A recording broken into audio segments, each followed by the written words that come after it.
요한계시록 1장 9절부터 11절에 보니까 계시록 1장 9절 나 요한은 너의 형제요 예수의 환난과 나라와 참음에 동참하는 자라 하나님의 말씀과 증거를 인하여 반모라 하는 섬에 있었더니 주의 날에 내가 성령에 감동하여 내 뒤에서 나는 나팔 소리 같은 큰 음성을 들으니 가로되 너 보는 곳을 써서 에베소, 소모나, 버가모, 두아디라, 사데, 빌라델비아, 라오디게아 일곱 교회에 보내라 하시기로. 본문의 요한복음 1장 9절부터 11절까지는 요한에 대한 한마디로 말하면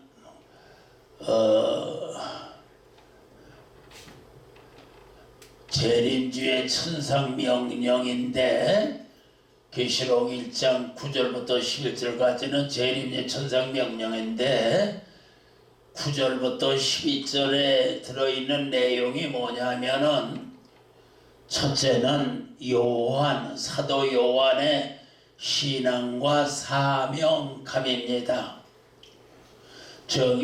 사도 요한의 일생을 인도하신 하나님, 바로 그 사도 요한을 부르시고 제자로 삼으시고 그리고 그 제자 생활 가운데서 다시 말하면 사도 요한은 12제자 가운데서 10제자는 일찍이 순교를 당했지만은 사도 요한은 나이가 많이 늙도록 즉 그 뜻은 하나님께서 계시를 주시기 위해서 그래서 이렇게 아마도 오래도록 인도하시지 않았나 그렇게 생각이 들어갑니다. 두 번째로는 주일 성수와 재림 신앙의 중요성, 사도 요한의 주의 날 계시를 받았습니다. 그래서 주의 날이 얼마나 귀중하고 또 그 주의 음성을 듣는 그런 시간이 되는가 하는 겁니다. 그래서 우리 결혼식 문화를 볼 때에 재림주는 어떻게 오실까? 사실 예수님이 그 예수님의 일생 속에 있어서도 그 예수님의 모든 일생을 하나님이 주관하셨지만은 역시 사도 요한도 역시 하나님이 주관하셨는데 바로 주일날 예수님이 부활하셨고요. 또 사도행전에 보니까 주의 날에 예수님이 아니라 성령님이 강림하셨고 그리고 사도 요한이 주의 날에 계시를 받았단 말이에요. 그러니까 우리 주일 성수 예배라는 걸 보편적으로는 그냥 주일 예배 드린다 이렇게 생각하지만은 이 주일 속에 들어있는 의미가 굉장히 중요하다는 거예요. 이미 말씀드렸듯이 예수님께서 십자가에서 돌아가셨다가 3일 반 만에 부활하신 것이 주일이고, 그 다음에 성령이 강림하신 것도 주의 날이고, 사도 요한이 계시를 받은 것도 주의 날이고, 그렇게 봤을 때 주일은 어떤 날이냐? 그러면 한마디로 말하면 잔칫날과 같다, 그런 날이에요.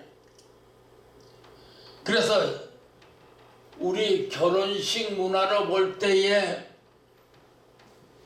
잔칫날 예수님이 오신다고 그러면 어디로 오실까? 다시 말하면 신랑이 올 때에는 신부집으로 와서 결혼식을 하고 신부를 데리고 가는 것처럼 예수님이 오신다고 하면은 어느 날 오실까? 월요일날, 화요일날, 수요일날, 목요일날, 토요일날, 그 다음에 일요일날.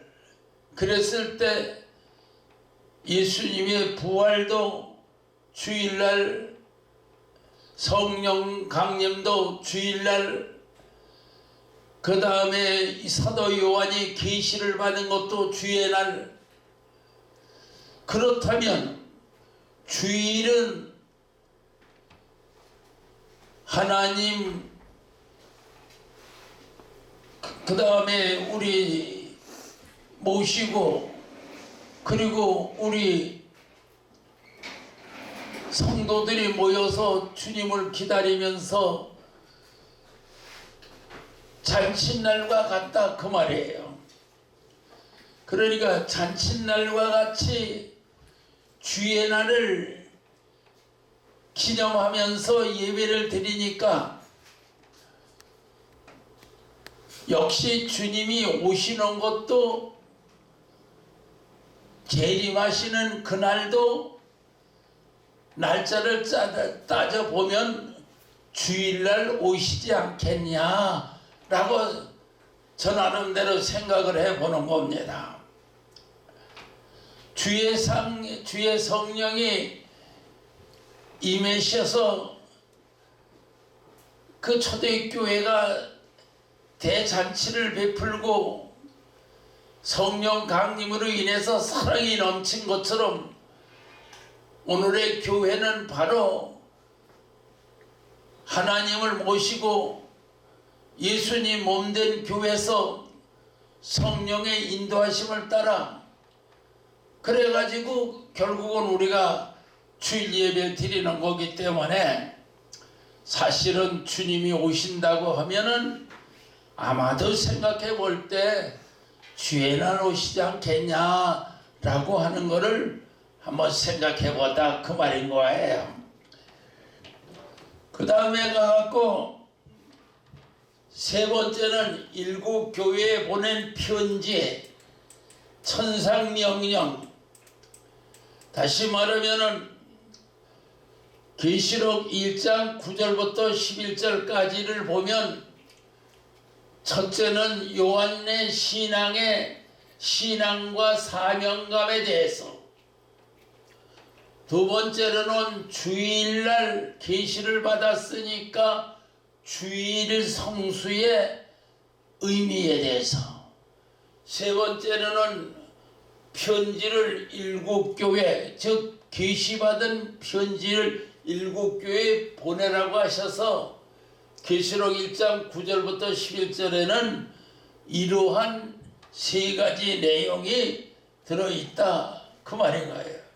요한의 서명과 사명에서 보면 사도 요한은 반모섬에서 하나님이 보호하신 까닭이 무엇일까? 한마디로 말하면 12제자 중에서 가룟 유다는 그렇게 해서 각지만은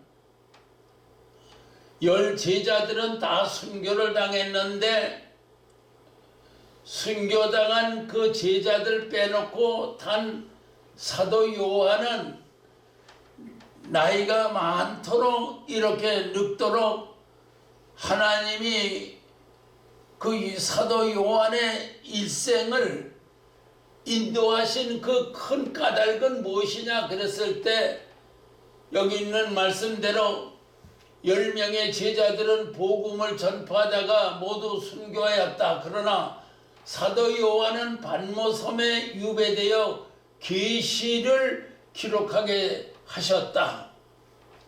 시편 48편 14절에 보니까 하나님은 영원히 우리 하나님이시니 우리를 죽을 때까지 인도하시리라. 예수님의 십자가에 죽으시는 과정도 하나님이 주관하셨고 사도 요한의 일생도 하나님이 주관하셨다면 오늘날 우리 목회자들이나 평신도들이나 모든 인간들의 살아가는 그 일생 동안을 하나님께서 주관하고 계시지 않느냐. 다시 말하면 오늘날 우리가 살고 있는 이것 자체도 하나님께서 즉 우리 인간을 주관하고 인도하고 계시다는 사실이에요. 그래서 예를 들어서 우리 김지혜 목사님 하나님께서 이렇게 부르시고 인도하셔서 앞으로 이렇게 일을 해라 라고 하는 그런 하나님의 예정이 사도 바울의 말을 부디 비빌리지 아니하더라도 창세전에 하나님께서 예정하시고 어머니 모태에서 나를 택하시고 성령으로 다메섹 도상에서 부르시고 사막에서 3년 동안 계시를 보여주시고 그리고 이방의 사도가 되었다. 그래서 결국 바울은 이방의 저 로마의 복음을 전하다가 순교를 당했죠. 그래서 이 본인도 저 한 목사도 역시 제가 그 걸어온 일을 가만히 살펴보면은 어려서부터 이 과정을 통해 힘들고 어렵지만은 이 인생을 하나님이 주관하셨다. 그렇게 저도 100%요. 200% 저도 그렇게 믿어집니다. 그러니까 우리 목사님들도 역시 우리가 살아가는 것이 그냥 저절로 그냥 살고 싶어 사는 것이 아니고 하나님께서 뜻이 계시고 섭리가 계시고 예정이 계셔서 거기에 따라서 우리가 일생 동안을 마치 사도 요한처럼 살아가는 것이 아니냐 이 말씀인 거예요. 두 번째로는 예수님은 우리를 부르시고 찾으셨다. 예수님이 12제자를 부르신 것처럼 로마 8장 30절에 보니까 또 미리 정하신 그들을 부르시고 부르신 그들을 또한 의롭다 하시고 의롭다 하신 그들을 또한 영화롭게 하셨느니라. 사실은 여기 로마서에 나타난 이 사도 바울의 글에서 하나님이 우리를 미리 예정하셔서 미리 정하신 그 뜻을 따라 하나님이 우리를 하나님의 그 뜻에 따라서 부르셨다 그 말이에요. 부르신 그들을 의롭다 하시고 의롭다 하신 그들을 또한 영화롭게 하시다. 근데 사실은 우리 제자들이 인간적으로 볼 때는 영화롭게 인생을 마쳤다고 볼 수가 없어요. 왜냐하면 그들은 10제자는 참혹한 순교를 당했습니다. 이것을 영적으로 보지 아니하면 인간적으로 보면은 참으로 예수 믿고 제자가 돼갖고 십자가 지고 모든 고난을 당하는 거지만은 하나님께서 보실 때는 그 사명감이 영화롭게 이르게 하시는, 그래서 12 제자들을 새 예루살렘 성의 기초가 되게 해야다. 하나님께서 모든 교회의 기초가 되게 해주셨다. 사실은 목회자에 따라서 그 교회가 부흥되고 발전되고, 목회자의 사명에 따라서 참 교회의 그 사명을 감당하는 것처럼, 이렇게 하나님께서는 즉 예수님은 우리를 부르시고 찾으시고 인도하신다, 그 말인 거예요. 그래서 계시록 11장 12절에 보니까 이리 올라오라. 계시록 12장 5절에 보니까 하나님 보좌 앞으로 올라오라. 그래서 결론적으로 사실은 목회자들이 소위 쉽게 말하면은 부르심을 받은 백성들이죠. 첫째는 증인들이고, 주의 쉽게 말하면 12 제자예요. 두 번째로는 평신도지죠. 우리 평신도들을 하나님께서 부르시는 거죠. 그래서 계시록에도 보니까 두 증인은 순교를 당했는데 이리 올라오라 해서 하늘로 올라갔고요, 보좌 앞으로. 계시록 12장 5절에 보면은 해를 입은 여자가 붉은 용에게 박해를 당해서 위기를 당했을 때 그 낳은 아들 성도들이죠. 성도들을 하나님께서 공중으로 불러 올라오라 그래갖고 하늘로 올라갔다. 즉 순교자는 부활 승천하고 살아있는 자는 살아서 휴거돼서 하늘 공중으로 올라가 공중에서 주를 영접하니까 얼마나 정말 우리가 예수 믿는 것을 세상적으로 볼 때는 어려움도 당하고 시험도 당하고 고난도 당하고 때로는 순교도 당하지만은, 인간적으로 볼 때는 그렇지만은 하나님께서 보실 때에는, 영적으로 볼 때에 우리 하나님의 부르시는 그 큰 뜻이 부르신 그들에게 의롭게 하시고 의롭단 그들에게 영화롭게 하기 위해서 우리를 부르신다. 영화롭게 하기 위해서 우리를 부르신다는 거죠. 세 번째로 7 편지를 보내신 뜻은 무엇이냐? 영적 신앙을 회복하고 환난에서 이기고 약속하신 하나님의 복을 받으라는 것이다. 계시록 2장 7절, 2장 11절, 2장 17절, 2장 26절, 3장 5절, 계시록 3장 12절, 계시록 3장 21절에 보면 7 교회 편지를 하시면서 이기라는 거예요. 이기라는 거예요. 우리를 부르신 그 목적은 환난 중에 핍박 중에서 이기라는 거예요.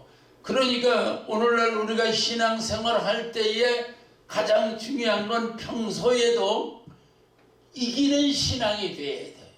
사탄의 시험 혹은 박해 혹은 여러 가지 환난, 이런 모든 것에서 이기라는 거예요. 한마디로 말하면 이기라는 거예요. 그래서 기독교의 신앙은 전투적 신앙이에요. 마귀와 싸워 이겨야 되고 하나님이 주신 사명을 감당하기 위해서 끝까지, 그래서 믿음으로 외부에서 오는 모든 시험은 이기고 내부적으로 닥쳐오는 여러 가지 그 믿음에, 쉽게 말하면 인내 신앙을 가지라는 거예요. 이래서 계시록 2장 21절에 보니까 이기는 자는 계시록 2장 3장에서 7교회 편지에서 이기는 자는 이것들을 유업으로 얻으리라. 이것들이 뭐예요? 새하늘 새 땅, 새 예루살렘 성, 어린 양의 성전, 그 다음에 하나님의 낙원, 이걸 유업으로 얻으리라는 거예요. 이겨야 되는 거예요. 어쨌든 우리는 신앙생활에서 어떤 이는 생각하기를 그냥 예수 믿으면 평탄하고 시험도 없고 환난도 없고 고통도 없고 가난도 없고 부자만 되고 이렇게 생각하지만은 우리 십자가의 길이라는 것은 나름대로 각자 목회자는 목회자대로 병신든 병신대로 고난의 십자가란 말이에요. 그걸 끝까지 이기고 가는 거예요. 그래 갖고서는 잘못 생각하는 사람분들은 예수만 믿으면 부자가 되고 그저 고통도 없고 이렇게 생각하는 거죠. 근데 그게 아니다 말이에요. 예수를 믿을수록 마귀는 또 때로는 고난과 고통을 주고 시험을 주고 넘어질수록 넘어지게끔 하려고 마귀는 시험하는 건데 하나님께서는 성령으로 우리에게 함께 하시고 인도하시면서 이기라는 거예요.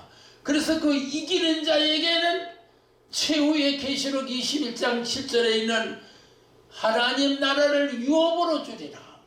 하나님 낙원을 유업으로 주리라. 어린 양 성전에 유업으로 들어가리라. 유업을 받고 들어가리라. 이렇게 한마디로 말하면 우리가 예수를 믿으면서 가장 중요한 것은 예수 믿는다고 십자가 고난이 없는 게 아니라 십자가 고난이 있는 그거를 이기라는 거예요. 그걸 이기라는 거예요. 그래서 참 우리가 참 신학교나 교회나 우리가 어떤 전도하는 거나 그 다음에 우리가 일반 생활에서 우리가 모든 인간 살아가는 일상생활 사회생활에서 모든 시험 이거를 외부에서 오는 시험은 믿음으로 이기고 내부적으로 오는 여러 가지 시련은 믿음으로 이기라는 거죠. 이기라는 거예요. 그 다음에 가서 요한이 하늘의 나팔 소리를 들었다 그랬어요. 하늘의 나팔 소리를 성령에 감동하여 즉 인간이 하나님의 음성을 듣기 위해서는 반드시 성령의 감동을 받아야 가능하다. 계시록 1장 10절에서 나팔소리 같은 큰 음성을 들었고 계시록 4장 1절에서도 하늘로 올라오라 하는 큰 나팔소리 같은 음성을 들었고 21장 10절에도 요한에게 하늘로 올라오라 하는 이 하늘에서 내려오는 새 예루살렘 성을 보라. 그래서 산 위로 올라가고 그러므로 성령이 교회들에게 하시는 말씀을 들을 수 있는 믿음은 성령이 교회들에게 하시는 말씀을 들을 수 있는 믿음은 믿음의 결과죠. 결과는 영안이 열리고 영적 귀가 열린다 그 말인 거예요. 그러니까는 우리가 중요한 것은 하나님 앞에 주의 음성을 듣고 나팔소리 같은 음성 그리고 영안이 열려서 예수님을 보는 그런 음성은 어떻게 해서 이루어지느냐 그러면 성령 강림을 통해서 이루어진다 그거예요. 그러니까는 성령은 그냥 임하는 거 아니잖아요. 다락방에처럼 열흘 동안 간절히 기도한 것처럼 사실은 우리가 예수 믿으면서 뛸 수 없는 게 기도입니다. 중지하고 쉴 수 없는 게 기도입니다. 저도 이렇게 오늘날 이 신부단장이라는 이 제목을 가지고 이 복음을 전할 수 있는 것은 다름이 아닌 삼봉산에서 제가 그렇게 기도한 결과입니다. 기도를 열심히 함으로 말미암아 성령 충만함을 받고 혹은 성령 감동을 받고 성령 감동을 받으니까 주의 음성을 들을 수 있고 영안이 열려서 계시록 말씀이나 혹은 성경 말씀을 깨닫게 되고 더구나 영안이 활짝 열려서 하나님의 요한 계시록 마치 사도 요한이 하나님 세계를 하나님 나라를 갔다 온 것처럼 영안이 열리게 된다 그 말이에요. 그러니까는 한마디로 말해서 기도해야 되고 성령 받아야 되고 그러면 영적 귀가 열리고 영안이 열린다는 거예요. 이건 부정할 수 없는 거예요. 근데 오늘날 바쁘다고 보니까는 기도 못하죠. 그럼 어떻게 되죠? 성령이 식어지지요. 성령이 식어지면 영안이 어두워지고 영적 귀가 어두워지지요. 그러면 주님이 부르실 때 그 영적 귀가 귀가 먹었으니까 귀가 듣지를 못하니까 결국 주님의 음성을 듣지 못하게 되는 거죠. 그게 오늘날 가장 환경적으로 어려운 거예요. 그렇기 때문에 예수 믿는 사람은 기도해야 돼요. 얼마만큼 기도했느냐? 그 쉬지 말고 기도하라 그랬어요. 쉬지 말고 기도하는 말은 늘 기도하는 마음을 가지고선 자나 깨나 오나 가나 기도하는 마음을 가지라는 거죠. 그랬을 때 성령의 감동을 통해서 영안이 열리고 영적 귀가 열린다는 거예요. 그 다음에 보니까 여기 요한복음 14장 26절에 보니까는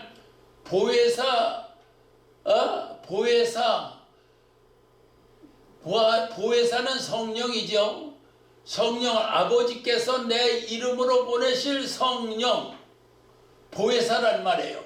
그가 너희에게 모든 것을 가르치고 내가 너희에게 말한 모든 것을 생각나게 하시리라. 모든 것을 생각나게 하시리라. 성령이 내게 임하면 내 속에서 성령이 함께 하심으로 말미암아 깨닫지 못하던 걸 깨닫게 되고 느끼지 못하던 걸 느끼게 되고 영안이 열려서 캄캄하던 것을 밝은 빛처럼 보게 되고 영적 귀가 어두워 귀가 막혀서 듣지 못하던 것을 영적 귀로다가 그 음성을 듣게 된다는 거예요. 흔히 우리가 잘못 또 오해하면은 성경 제쳐놓고 하나님의 음성을 듣는다고 하는 그렇게 잘못된 그런 분들이 많이 있는 것 같은데 사실은 우리가 예수를 믿으면서 가장 중요한 것은 심령의 영적으로서 하나님의 음성을 듣는 거예요. 성령의. 그 다음에 고린도전서 2장 10절에 보니까 오직 하나님이 성령으로 이것을 우리에게 보이셨으니 성령은 모든 것 곧 하나님의 깊은 것까지 통달하시느니라. 성령을 받으면 성령 충만하면 하나님의 깊은 것까지 깨닫게 된다. 통달한다 그래. 통달한다고 그러는 거예요.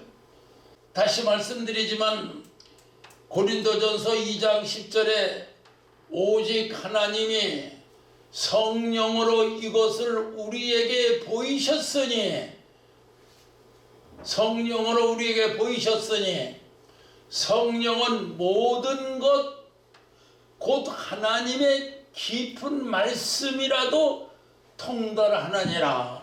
그러니까 아주 중요한 것은 그냥 무턱대고 하나님 앞에 기도한다고, 하나님 앞에 간구한다고, 하나님 이거 들어달라고 그렇게 그런 기도를 드리다가는 귀신의 말을 듣고 귀신의 음성을 듣고 귀신의 말을 따라가기 쉽다고 말해요. 그렇기 때문에 반드시 중요한 것은 성경 말씀에 근거를 하라는 거예요. 우리 김현무 목사님께서 성경을 쭉 이렇게 외우면서 그 책을 할 때에 그 말씀에 기초로 해서 기도를 해야지. 다 제쳐놓고 성경 다 제쳐놓고 요즘도 어떤 분들은 성경 베쳐놓고서는 그 자기가 기도하는 게 그게 예언을 한다고 그렇게 하는 분들은 그건 잘못된 것이다. 성경 말씀에 기초를 놓고 기도하자 그 말이에요. 성경 말씀을 놓고 연구하고 성경 말씀을 통해서 하나님 앞에 간구할 때에 그 말씀을 깨달아지고 깨달은 동시에 우리에게 영안이 열린다는 이 말씀을 드리는 겁니다. 그러면 중요한 것은 삼위일체 성령님입니다. 삼위일체 성령님. 쉽게 말하면 성령은 누구인가 그 말이에요. 그러면 도대체 성령은 어떤 분이기 때문에 성령의 감동을 받으면 깊이를 깨닫고 영안이 열리고 영적 귀가 열리느냐 이 말인 거예요. 그랬을 때 성령은 누구인가? 하나님의 영이시다. 하나님의 영. 마태복음 10장 20절에 두 번째로는 그리스도의 영이시다. 로마 8장 9절에 셋째로는 보혜사 성령이시다. 요한복음 14장 26절. 다시 말하면 성령은 하나님의 영이요 그리스도의 영이요 보혜사 성령이다. 보혜사라는 말은 우리를 도와주시는 성령, 보호하시는, 우리를 인도하시는, 보호하시고 인도하시는 하나님이다 그 말인 거예요. 그래서 삼위일체적으로 성령은 삼위일체적 하나님이시다 그 말인 거예요. 두 번째로는 성령은 삼위일체 하나님이시다. 계시록 1장 4절에 보니까 이제도 계시고 전에도 계시고 장차 오실 이. 그러니까 계시록 1장 4절 1장 8절에 보니까 이제도 계시고 성령 하나님 전에도 계시고 창조주 하나님 장차 오실 이 다시 오실 예수님. 그래서 성부 성자 성령 삼위일체이신 하나님이 바로 성령이시다 그 말인 거예요. 다음에 성령 강림은 어떻게 이루어지느냐? 사도행전 2장 1절에 보니까 다락방에 성령님이 강림하셔갖고 성령 강림하실 때에 그 광경을 보니까 첫째는 바람은 영을 푸누마 영을 의미하고 이 불같은 성령은 능력을 의미하고 그 다음에 성령이 임하니까 방언 곧 은사가 나타나더라. 그래서 다락방의 성령 강림은 바람 같은 생령 불같은 능력, 권능, 방언 같은 은사, 이게 초대교회의 한마디로 말하면 성령 강림의 결과입니다. 그러니까 초대교회 성령 강림은 생명이 솟아나, 그 다음에 능력이 나타나서 환자들이 병이 고쳐지고, 은사, 결국 방언 곧 은사가 나타나서 각종 모든 이들이 각자 나름대로 교회를 위하여 충성하는 그런 초대교회. 다시 말하면 지금도 교회는 어떻게 되어 있냐 하냐면, 첫째는 생명이 있어야 돼. 둘째는 능력이 있어야 돼요. 권능이죠. 셋째로는 각자 주신 은사가 있어야 돼요. 이 세 가지가 있어야 교회도 부흥이 되고, 세 가지가 있어야 부흥사는 요 세 가지. 그러니까 기도해서 성령 충만해야, 그래야만이 생명, 그 다음에 능력, 권능, 세 번째 은사, 각자 주어진 은사, 이 세 가지가 지금도 그렇게 다락방에처럼 그런 역사가 있어야만이 교회가 시작되고, 따라서 교회가 부흥되고 발전되는데, 지금은 이 초대교회 교회와 다르다는 거예요. 차이가 있다는 거예요. 성령 강림의 필요성, 사도행전 10장 38절에 보니까 하나님이 나사렛 예수에게 성령과 능력을 기름 부었듯 부으심에, 이게 중요한 거예요. 사도행전 10장 38절에 하나님이 나사렛 예수에게 성령과 능력을 기름 붓듯 하심에, 그 다음에 저가 즉 예수님이 두루 다니시며 착한 일을 행하시고 마귀에게 눌린 모든 자를 고치셨으니 이는 하나님이 함께 하셨음이니라.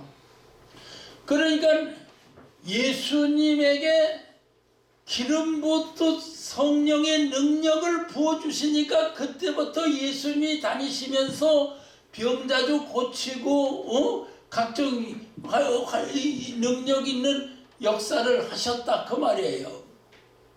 그러면 예수님도 성령 받아 기름 부은 성령을 기름 붓듯이 부셔갖고, 예수님도 그래서 초대교회에 예수님의 역사를 하셨다면, 오늘날 우리들도, 오늘날 우리 목회자나 병신도들도 성령의 기름 붓듯 부어주실 때 비로소 교회가 부흥이 되고 신앙이 날로 부릴 듯 일어나서, 그 다음에 능력과 권세를 가지고 사탄의 세력을 물리치고 병자도 고치고 귀신도 떠나가고, 이런 역사가 일어난다는 사실이에요.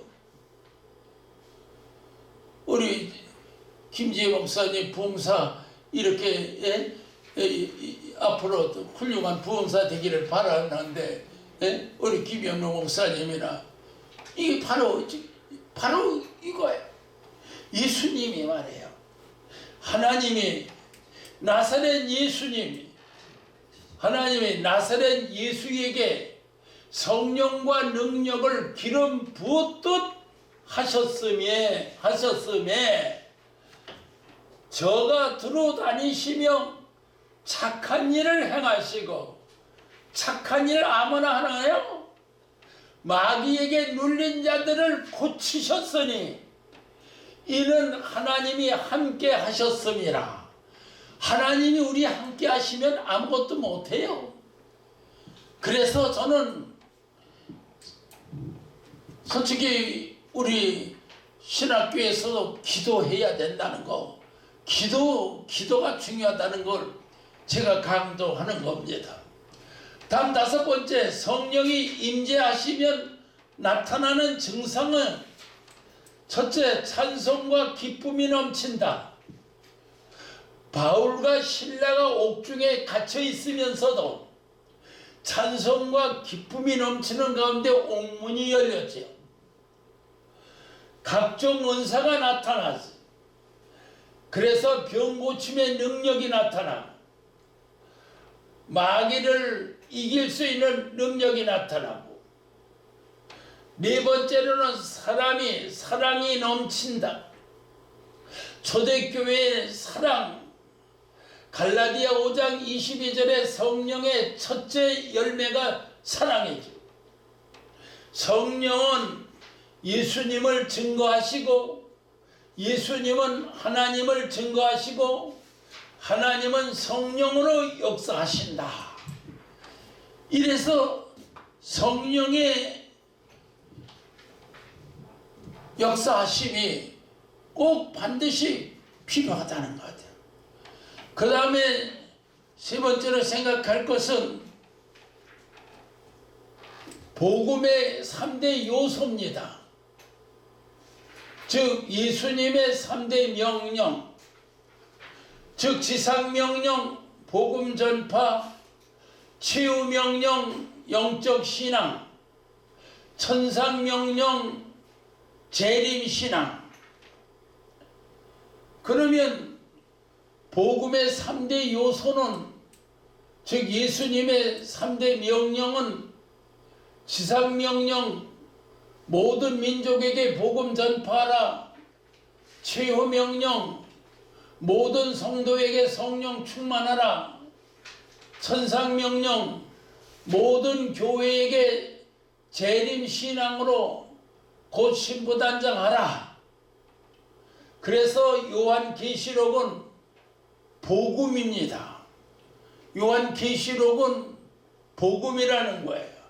그러므로 요한계시록도 다른 복음서와 함께 전파되어야 한다. 특히 오늘의 시대가 종말 시대라고 한다면 복음의 중심은 소망을 주는 요한계시록이 되어야 한다.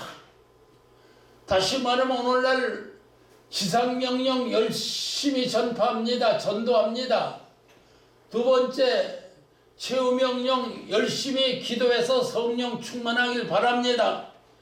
그러나 세 번째로 천상명령인, 즉 재림신앙, 신부단장, 아니 요한계시록을 아예 제쳐버리면, 그러면 예수님의 3대 명령 중에 3대 복음의 요소 중에 2개만 실천하고 하나는 제쳐버리니까 반쪽 신앙이 된다, 그런 말씀이에요. 그래서 이제 우리는 요한계시록도 복음이기 때문에 다른 복음서와 같이 복음이 증거되어야 된다, 그 말인 거예요. 그렇다면 복음 전파 3대 요소 중에서 첫째, 지상명령은 마태복음 18장 20절에 있는 모든 민족에게 복음을 전파하라. 첫째로는 모든 민족에게 가서 제자를 삼고 성부와 성자와 성령 삼위일체 세례를 주고 내가 너희에게 분부한 모든 것을 가르쳐 지키게 하라. 이것이 쉽게 말하면은 예수님의 지상명령입니다. 그러므로 너희는 가서 모든 족속으로 제자를 삼아 아버지와 아들과 성령의 이름으로 세례를 주고 내가 너희에게 분부한 모든 것을 가져서 지키게 하라. 마가복음 16장 15절에 보니까 또 가라사대 온 천하에 다니며 만민에게 복음을 전파하라. 사도행전 28장 31절에 보니까 다음 때에 하나님 나라를 전파하여 주 예수 그리스도에 관한 것을 가르치되 그 많은 사람이 없더라. 한마디로 말하면 복음의 본질적 기초 요소는 팔복입니다. 팔복의 의미는 구원론입니다. 이걸 널리 전파하라는 거예요. 즉 하나님이 앞으로 나아가는 바른 길이요. 즉 팔복은 말이에요. 하나님 앞으로 나아가는 바른 길이요 진리요 신앙이다. 그렇기 때문에 요한복음 14장 6절에 예수께서 가라사대 내가 곧 길이요 진리요 생명이니 나로 말미암지 않고는 아버지께로 올 자가 없느니라. 올 자가 없느니라. 두 번째로는 최후명령입니다. 최후명령은 사도행전 2장 4장 8절까지 모든 성도들에게 성령 충만하라. 즉 성전을 예루살렘을 떠나지 말라. 이 말은 성령 떠나지 말라는 뜻이. 두 번째는 성령은 세례를 받아라. 그러면 권능을 받고 땅 끝까지 이르러 증인이 되리라. 증인이 되리라. 그래서 성도들은 영적 신앙이 있어야 되는데 사도행전 1장 4절부터 8절에 보니까 예루살렘을 떠나지 말고 내게 들은 바 아버지의 약속하신 것을 기다리라. 요한은 물로 세례를 베풀었으나 너희는 몇 날이 못되어 성령으로 세례를 받으리라 하셨느니라. 오직 성령이 너희에게 임하시면 너희가 권능을 받고 예루살렘과 온 유대와 사마리아 땅끝까지 이르러 내 증인이 되리라. 고린도전서 2장 10절에 보니까 오직 하나님이 성령으로 이것을 우리에게 우리에게 내셨으니 성령은 모든 것 곧 하나님의 깊은 것이라도 통달하느니라. 요한복음 14장 16장 8절에 보니까 그가 죄에 대하여 의에 대하여 심판에 대하여 세상을 책망하리라. 성령은 뭐 하시는 분이냐? 그러면 쉽게 말하면 이렇게 의에 대하여 심판에 대하여 가르쳐 주신다. 그 말인 거예요. 세 번째는 천상명령 계시록 1장 9절부터 11절 모든 교회에게 네 본 것을 책에 써서 7교회 보내라. 이 말씀 속에는 즉 신부단장해라. 그런 뜻이 들어있는 거예요. 그래서 첫째 재림주의 확신. 네 본 곳이 뭐냐면 요한이 예수님을 보았지요. 예수님의 모습이에요. 두 번째는 7교회 편지를 보내라. 보내라고 하시는 말씀은 7교회 편지를 보내는 목적은 환난 대비 영적 무장 예수 영접 신부단장이에요. 세 번째로는 장차될 일, 앞으로 하나님의 종말 계획. 그래서 앞으로 7인봉 계시, 7나팔 환난, 7대접 재앙 이런 것들이 이루어질 그런 진행될 그런 내용들을 보여주셨다. 그런 내용들을 말씀하셨다.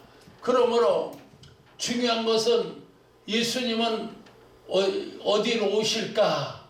이제 이걸 지금 여기서 제가 지난 앞에서 말씀드렸지만 예수님은 어디로 오실까?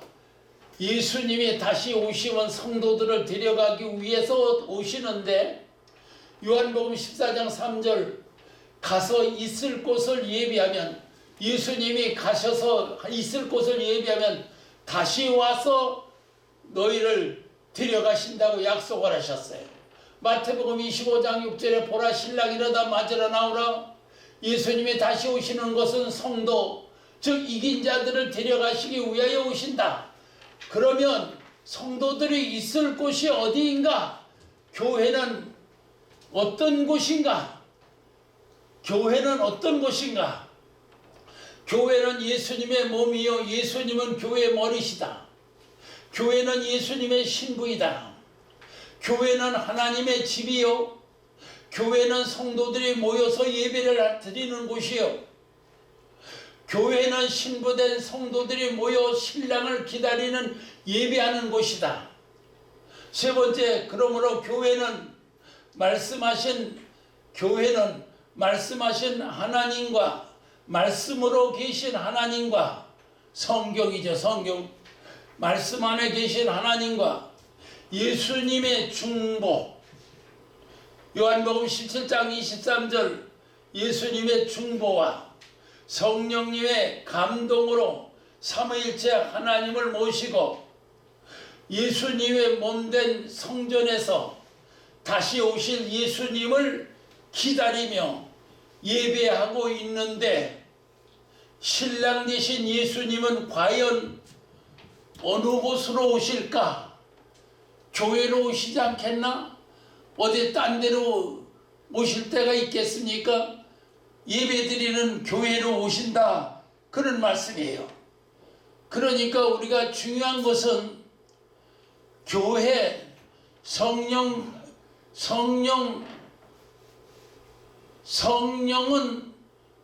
교회로 오시고, 교회에 오신 성령은 우리를 변화시켜 주시고, 그래서 마침내 주님을 영접하고, 그리고 공중재림하실 때 주의 음성을, 나팔소리 같은 음성을 통해서 귀가 열리고 영안이 열려서 그래서 주님을 만나보게 된다.